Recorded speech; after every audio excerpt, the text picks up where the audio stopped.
The vine attacks 3 of them from behind and falls them away. Samantha, using her magic wand, rolls to the ground and Lucas thuds on the ground. On the other hand, Arthur gets up from the ground using his magic. Lucas gets injured and then he sits up and grabs his spear. Also, the blood is flowing from his mouth.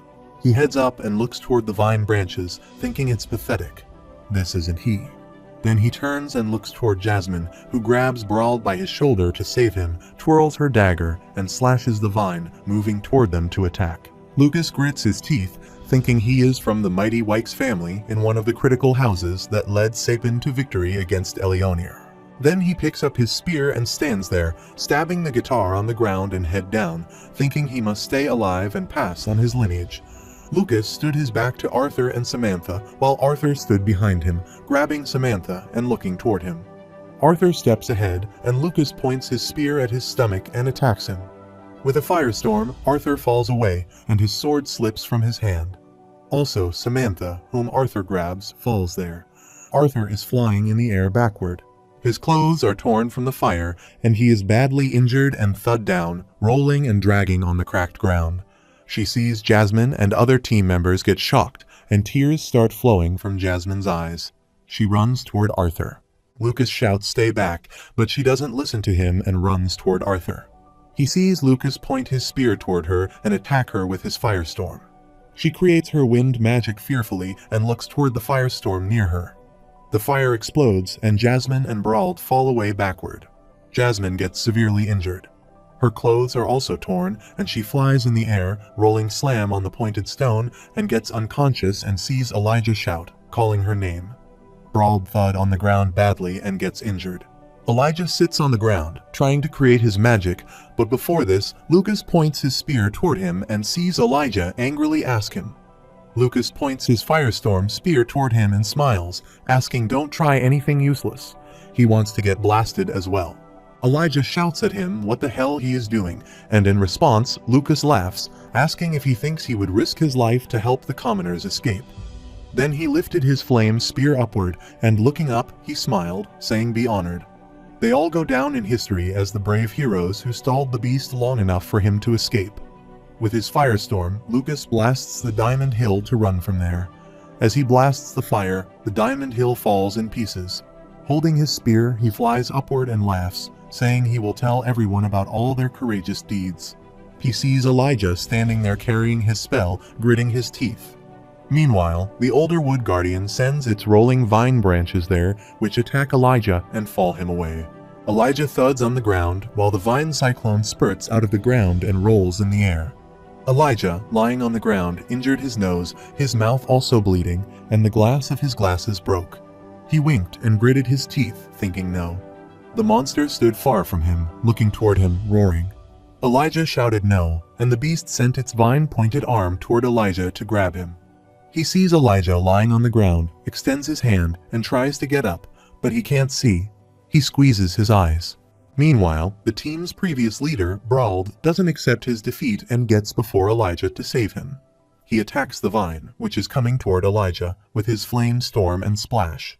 It sees Elijah sit up and surprisingly turn his head, looking toward Brawl. Think Brawl he.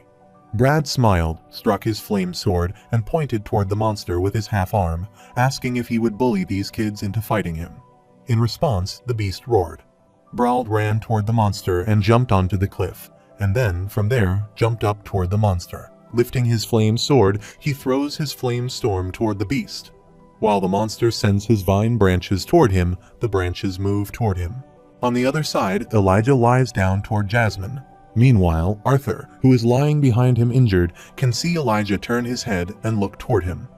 On Brawl's side, he strikes his flame sword and slices the monster. After cutting the monster, he jumps on the ground, looks toward the beast, and smiles. However, the monster's body starts burning, but in a second, the vines begin reconnecting with each other, and the monster slices the body again. The beast moves his head down and looks toward Brawl with its red eyes. He sees Brawl start trembling, and the smile on his face turns into fear. Monster vines spread all around there, and they start releasing a dark aura. Brawl stands in front of the monster, his shoulder bowed in fear, and suddenly, the ground begins rumbling again. On Arthur's side, he sat up with difficulty, his head bowed, and his mask dropped from his face. Also, his nose and mouth were bleeding. Elijah moves toward him, calling his name. Arthur heads up and looks toward Elijah. His hair is in front of his eyes. Elijah crawls toward him while Arthur turns his head and looks around. His eyes fall on Jasmine, who is lying behind Elijah, unconscious. Then Arthur turned his head and looked toward the monster and its vines. Also, the blood was pouring from his head, entering his eyes and reaching his cheeks. Arthur stared at the beast, who grabbed Brauld and lifted him near him. Brauld was throwing his firestorm toward the beast. Arthur sits up, thinking it looks like he has no choice, but whether he will be able to survive the recoil after using this. Suddenly, the golden marks start appearing on Arthur's entire body. His eyes also glow, his hair color changes, and his Phase 2 Dragon's ability starts awakening. However, Arthur tried to get up, thinking his training in Elenoir had led to breakthroughs that baffled Virion. The first breakthrough was unlocking the first phase by tapping into one of Sylvia's innate skills. He could temporarily separate himself from time and space. Furthermore, he thinks this phase was limited in many ways due to how much it strained his mana core and physical body. The second breakthrough, however, was something he hadn't expected. What had taken Virion decades to achieve had only taken him 2.5 years in the integration phase. Arthur gets up, and the dark aura starts releasing from his body and spreads behind him. On the other side, Sylvia sat on the beast to eat it, and she was utterly changed into a flying animal. She can telepathically connect to Arthur and understands that Arthur has activated his Phase 2 Dragon's ability. She is sitting on the beast, turning her head and calling Arthur Papa. Then she spreads her wings and flies away, thinking she is coming now. Arthur closes his eyes and wipes the blood from his face with his hand. He answers Sylvia, "It's okay," then he opens his eyes. He looks aside, saying in his mind he wants her to stay away for now. Moreover, Arthur says if anything happens, return to Helstia's house for him. She answers no, she can help. Suddenly, Arthur feels a pain in his chest. He puts a hand on his chest, grabs his shirt, squeezes his eyes, and grits his teeth, requesting Sylvia, please. In response, she remains silent. After this, Arthur stepped ahead, and a dark aura emerged from his body. Sylvia answered him, "Okay, Papa, just be careful." Arthur takes off the rest of his mask and drops it. The mask thuds on the ground, and he steps toward the Elder Wood Guardian. A dark purple aura was emerging from his body. His eyes were glowing, and a bright light was emerging from his eyes. His hair had turned white. However, several words appear behind him with scratches like power, kill, God, superior, rules, law, universe, mana, king, etc. Arthur kneels and jumps up on the rock toward the Elder Wood Guardian. Arthur stood before him, pulled back the collar of his shirt, then activated his ice magic in his left hand, looked toward the Elder Wood Guardian, and asked, "Let's play." However, this was the first time fear flashed in the Elder Wood Guardian's eyes.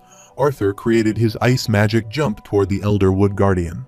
Sees Elder Wood Guardian, sends his vines toward Arthur to kill him while Arthur is flying toward him on the other side. While moving toward Elder Wood Guardian in the air, Arthur thinks he doesn't blame Vision for knocking him out when he first released the integrate phase. While flying away, the blood spurts out of Arthur's mouth, and he grits his teeth, thinking, let's end this quick and hope he survives the backlash. Arthur throws the bullets of ice magic and splashes the vine coming toward him. Elder Wood Guardian roars and throws the bunch of vines toward him. As the monster was giant and it would take a lot of mana to freeze it, Arthur stood in the air, stepped on the vine, and froze it with his foot. While throwing his ice magic toward the vines to freeze them, Arthur girt his teeth, thinking even though he can utilize all of this ambient mana in this form, his body still can't handle this spell. However, the vines, which he froze with his magic, start to tremble. Using his Ice of Storm magic, Arthur, flying in the air, freezes all the vines and jumps toward the Elder Wood Guardian, thinking, come on. Arthur stood on the Elder Wood Guardian's body and froze it. The monster roared and ultimately froze. After freezing the monster, Arthur sighed and looked toward his hand, which was also frozen. Arthur turned that temperature to 0 degrees. Then Arthur stood on the freeze monster to create the flame magic in his hand.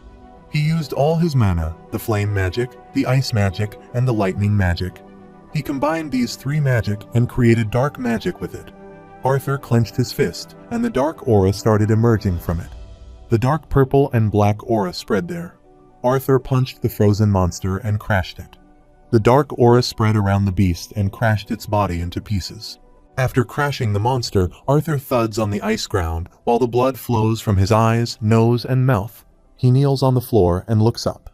Arthur's blood spread on the ice floor, and he sat there thudding on the floor face down. Also, the ring in his hand broke. Meanwhile, Arthur's parents are enjoying their life in Xyrus City. Arthur's little sister, who was sleeping, his father took her in his arms, stood before the home's main door to enter, and his mother stood beside his father, holding some accessories in hand. His mother, looking toward his father, asks how their 8-year-old daughter still manages to play so hard that she passes out on the floor. His father smiled, opening the main door with his foot, answering her defense. After Lilia had her awakening, Ellie has been training hard to catch up. Then they move toward the room. Arthur's father lays Lilia on the bed while his mother puts something in the side table drawer. She says she hopes that's the case. She's been eerily reminding her of how he was back in the day. Hearing Arthur's father smile and lovingly brush his hair, Lilia. Suddenly, Arthur's mother thuds on the floor and sees Arthur's father turn his head to look. His father gets worried when his mother looks at her ring, which is glowing. Her mother, with a scared face, looking toward the ring on her finger, says it can't be right. The ring must be broken. After some time, Arthur gets injured lying on the ground with the pillow under his head, and he slowly opens his eyes, grits his teeth, and moves his legs and arms with difficulty. As he tries to move, he feels pain in his body, and due to the pain, he squeezes his eyes and grits his teeth. Lying there, he coughs, and blood spurts out of his mouth and gets on the pillow. With teary eyes, Arthur turns his head, looking aside angrily, and grits his teeth while some call his name. Arthur turned his head and looked toward the guy. Nobody else but Elijah saved him. Elijah sits on the ground near him and sees Arthur in consciousness. He says, "Thank God he is awake." Arthur turns his head toward Elijah and says the gloves are broken crystal. Arthur's left arm is injured, and so is the arm with which he attacked the monster. Elijah sits beside and carefully listens to him, then grabs Arthur's frozen hand and pulls a crystal from his glove. He crashes the crystal, and a bright light emerges from that crystal. He turns that light toward Arthur. The light spread on Arthur, and his body started healing. While it was painful, Arthur gritted his teeth during the healing. However, the ice from his left hand starts melting, and his free arm slowly works. The ice melts, and Arthur takes a deep breath. Then he grits his teeth, remembering when Lucas attacked him with his fire blast, and then he remembers when Lucas, holding his magic, appeared to run away from the dungeon. Remembering that time, Arthur pressed the fingers of his left hand on the ground and the water and abused Lucas in his mind. Arthur, looking up, was thinking about Lucas while Elijah, sitting beside him, was healing him. After some time, when Arthur's wounds heal a little, he sits up, leaning against the pillow, and Elijah about Jasmine. Arthur feels a lot of pain, and he thud down again, seeing Elijah extend his hand and ask him to rest. Arthur, lying there gritting his teeth in pain, asks him where he is, Jasmine. Elijah, pointing aside, is over there. Arthur turns his head and looks toward her with his one open eye.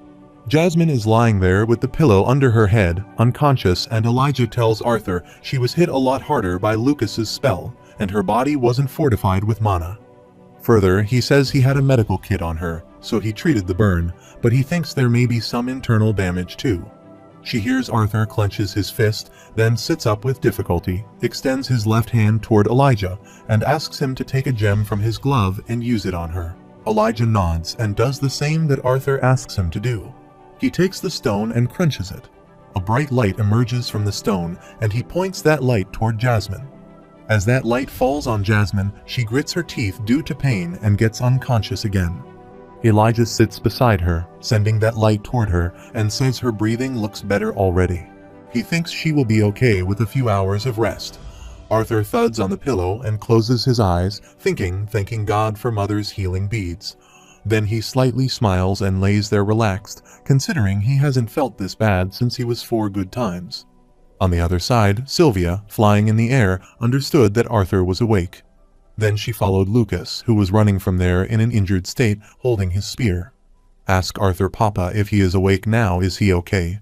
Arthur telepathically answers her, saying he is fine now, then asks her where she is. She flies in the air following Lucas's answer. She listens to him and stays away. Arthur responds, good, then says they are out of danger now, so they focus on her training. She answers that it's not essential. Papa hears Arthur say he can tell from their link that it's important.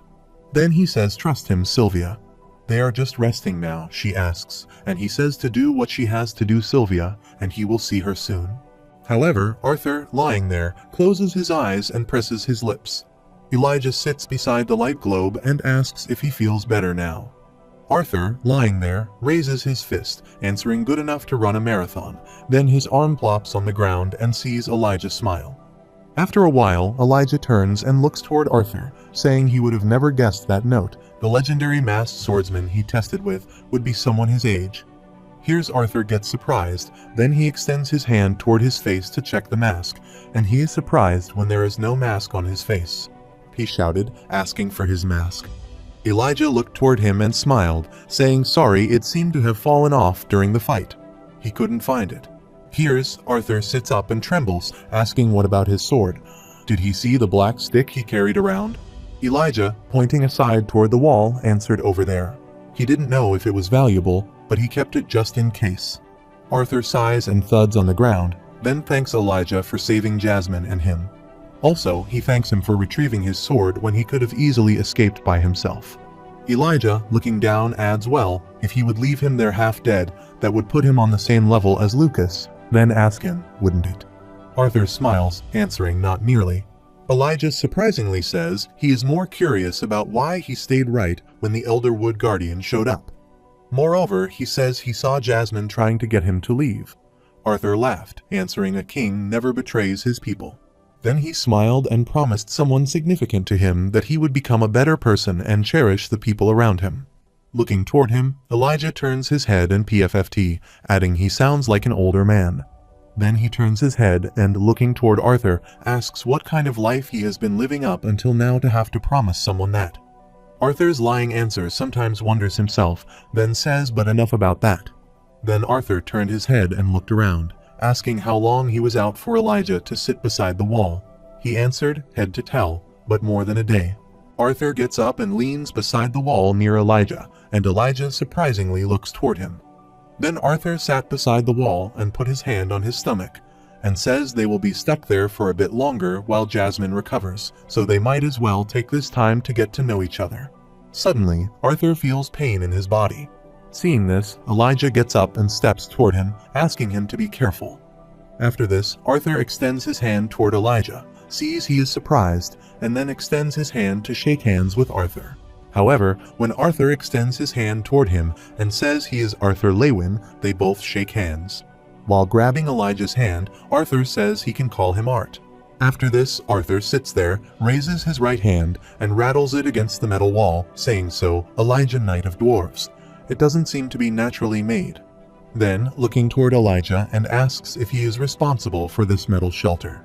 Looking down, Elijah rubs his face with his index finger, and he conjures it just as the cavern caves in. Then he turns his head and, looking toward Arthur, says he thinks the Elder Wood Guardian's body was supporting the entire cave. Here's Arthur adds that if he is a deviant, he knows it's only possible to manipulate existing metal, not create and conjure it. Then Arthur looks aside and laughs, saying that he is a dwarf. Elijah turns his head and surprisingly looks toward Arthur. Then Elijah heads down, asking so much to keep secrets, and in response, Arthur chuckles and opens their eyes, asking to tell him about it. Elijah nods, then he turns his head and looks toward Arthur, smiling, saying how about this. Arthur surprisingly looks toward him. Then Elijah says he will also tell him what he did back there if he tells him what he did back there. Then he comes near Arthur and looks into his eyes, saying his hair has turned white. Then ask, and these shining symbols appeared on his body. Elijah came close to his face and pointed toward his eyes. Surprisingly, his eyes were glowing purple too. Arthur smiles and pulls Elijah back with his hand, saying okay, he will tell him about that. Elijah sits back a little, saying well. For one thing, he is right about his suspicions. While he was raised in the kingdom of Darv, he is not sure where he originally came from. Then he holds his head and looks down with a confused facial expression, saying Elder Rodius, who has cared for him since he can remember, always avoided the subject of his parents. His only childhood memories come in these confusing and painful flashes, and still, he was living a reasonably everyday life until he broke into the dark orange stage. Furthermore, he says after this weird surge of energy, he blacked out and was surrounded by these black metal spikes when he came to.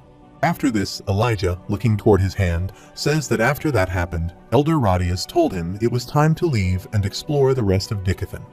Without even telling him why then, he squeezes his eyes, saying it all happened so suddenly, and it doesn't help that he sometimes gets this feeling. However, Elijah's hand starts to tremble, and he stares. His hand says it feels like this itch that he can't quite scratch, but he knows it has to do with his powers and where he came from. Arthur sits beside the metal wall, folded arms, silently listening to him. However, both get surprised and turn their head to look at Jasmine, who is lying there snoring. Then, in their sleepy state, she says that fish is no good, Arthur. This one is tastier. Hears both surprisingly look toward her, and Elijah looks toward Arthur and chuckles. Arthur smiles and turns his eyes. After this, Elijah says he's wrong. He didn't mean to turn this into some weird emotional confession. Arthur laughs, responding, "Don't worry about it." Then Elijah asks him, "So what about him? What's his story?" Arthur turns his eyes, looks aside, and points upward with his 3 fingers. He answers he is a quadra-elemental augmenter with 2 deviances, ice and lightning. Listening to him, Elijah starts to get up. His head thuds with the rock, and a lump gets on his head. Elijah holds his head in pain, and Arthur silently looks toward him. Then he heads up, turns his eyes, and looks toward Arthur, saying he thought he was a freak, but he guessed he won. Then he asks Arthur, "Wait, but what was with those markings and color changes?" Arthur laughs, answering he is also a beast tamer. And what he saw back there was he releasing his beast. Will heard Elijah sit near him, holding his head surprisingly, looking toward him, asking the beast will wait, "How old is he?" Arthur answered he turned 11 a couple of months ago. Elijah surprisingly adds that he is older than him, and then tells him he will turn 12 in a few months. Then he turned his eyes and pouted, saying, but he guesses that's not something he should be proud of. Arthur PFFT and Elijah, looking toward him, spurt the saliva from his mouth and laughed, saying his face looked weird. Then, on this, they both laugh. As they both were laughing and talking, Arthur suddenly felt pain in his body. He grits his teeth in pain. See Elijah come near him, asking if he is okay. Arthur pulls the healing stone from his glove, saying he is all right. Then he cracks that stone and points its healing light toward himself and Jasmine. Jasmine wakes up from sleep. As soon as her eyes open, she quickly gets up and moves toward Arthur. Arthur looks toward her, smiles, and calls her name, then says she is awakened as he is about to complete his sentence, but before this, Jasmine hugs him. She hugs him tightly and starts crying, asking him for an apology. Jasmine sobs, then while crying, she says she is sorry Arthur got emotional, and there are tears in his eyes. Then he patted her head, responding, "It's okay." Then he hugged her too, saying he was fine, Jasmine. While Jasmine is crying and thinks she can't protect him again, Arthur closes his eyes and says he is the one being stubborn back there, and he should be sorry for dragging her into this mess with him. After this, while hugging her, Arthur thought has always been this small. Then he remembered when she hugged him like this many years before. Suddenly, Arthur feels pain in his body, and he squeezes his eyes to see Jasmine back away from him, and with teary eyes asks about his injuries. Then, looking toward Elijah, she rubs her nose, asking if he still has their bags right. He answered yes. Then she says she has an emergency medicine kit in her bag, which should be enough to treat them both. After some time, Jasmine bandaged Arthur's injured leg, arm, and chest. She tied the bandage and cut the remaining bandage from the knot with her dagger. Arthur thanks both of them for bandaging his wounds. Then, looking toward them, he says he feels a bit better already. Elijah grabs Arthur and lifts him. Arthur steps ahead with his hand on Elijah's shoulder and says it's about time they head home.